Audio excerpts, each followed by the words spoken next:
は家の中なのだが、一体どうなっているのだ？もしかして雨漏りなのだ？これは大変なのだ。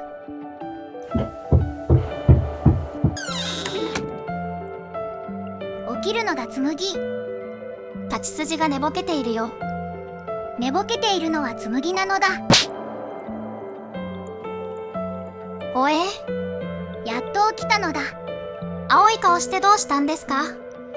部屋の中に雨が降ってきたのだ。そんなことあるわけないじゃないですか。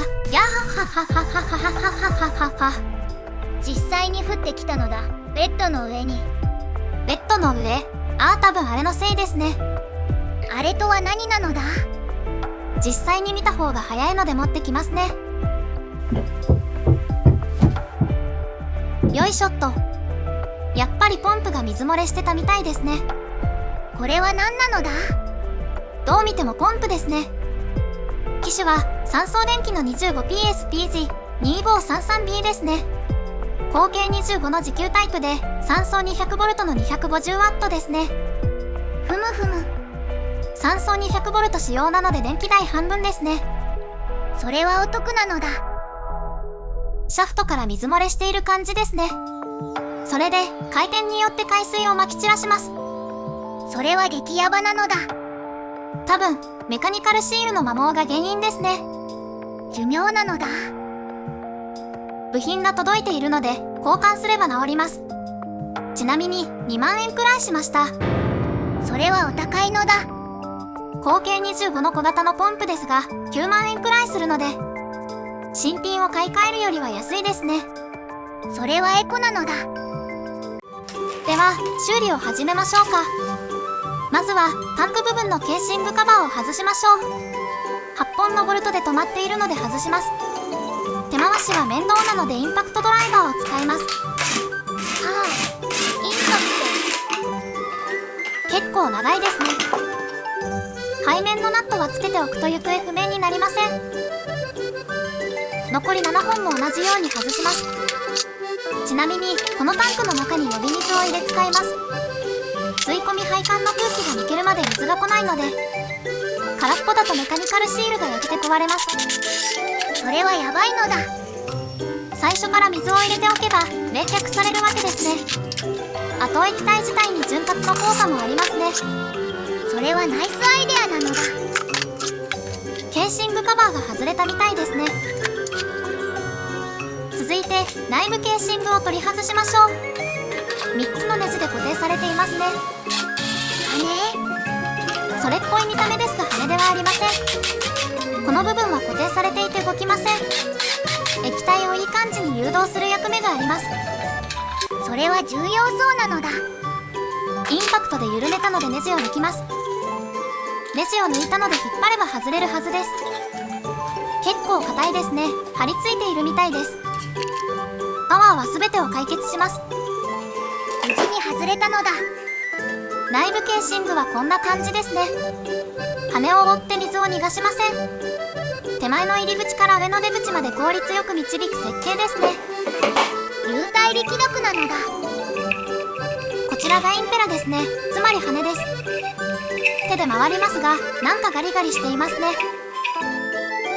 続いてインペラの固定ナットを外しましょう。シャフトが回るのでスパナをかけて固定します。普通に半時計回りで緩むみたいですね。固定ナットが外れたのだ。ちなみにチタン製なのでなくすとお高いです。私、気になります。固定ナットが外れたのでインペラを引き抜きましょう。これも結構硬いですよ。パワーが必要ですね。プーラーを使うほどではないですが、羽が外れたのだ。結構錆びているように見えますが、錆びが付着してるだけですね。洗えば取れるでしょう。ここについているのがメカニカルシールですね。貫通しているシャフトを防水する部品ですね。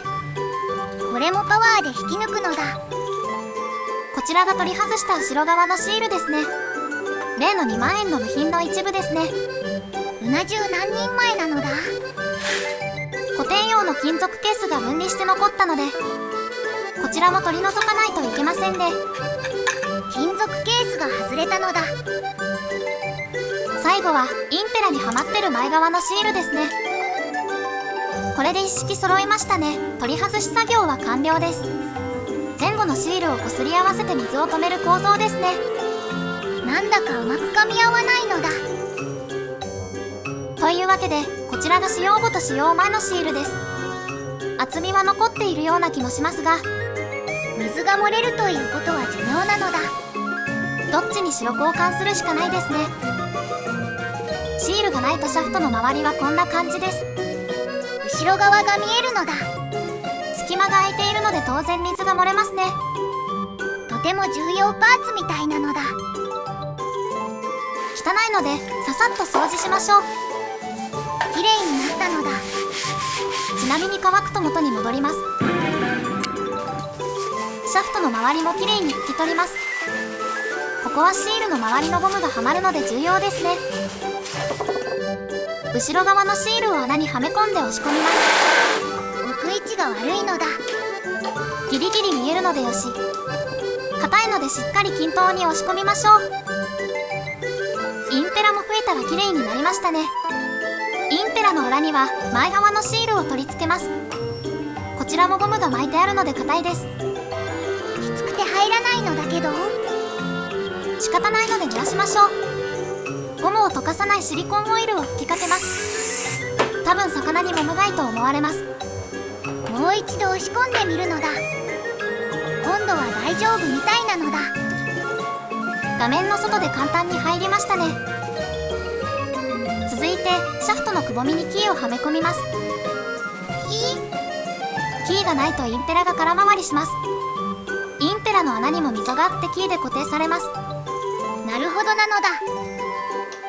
キーがはまったらインペラを取り付けましょう。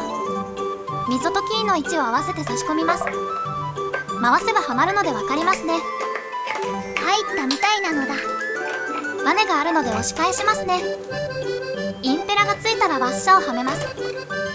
ワッシャーがはまったらナットで固定します。まずは手で締めるすのだ。ネジ山がずれていると潰れますからね。回せるところまで手で回します。回らなくなったらインパクトで締めます。パワーは最弱でちょうどいいです。8筋あるので緩まない程度に締めれば十分です。良い子はトルクレンチを使うのだ。インペラがついたら内部ケーシングを戻します。ネジの位置が不均等なので正しい向きにしかつきません。それは安心設計なのだ。取り付けたら3本のネジを差し込みます。ネジを差し込んだらドライバーで締めましょう。この曲は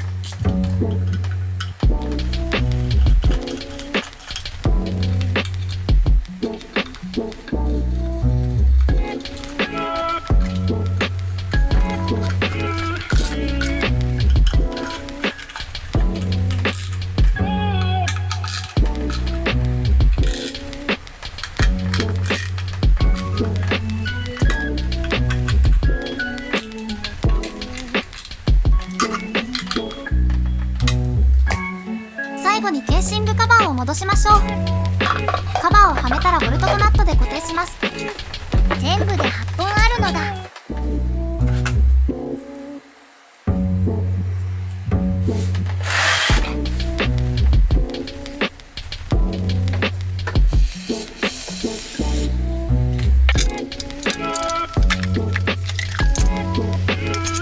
最初の1本を締めないと倒れますね。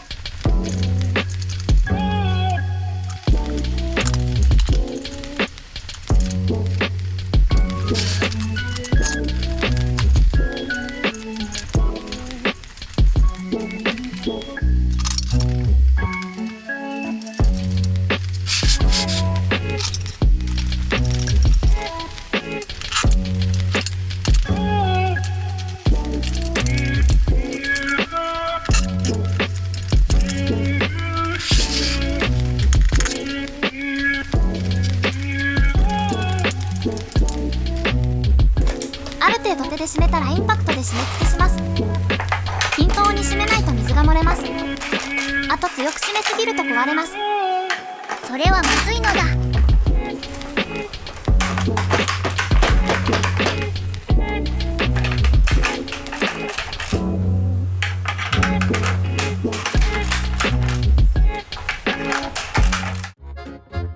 これで修理は完了ですね。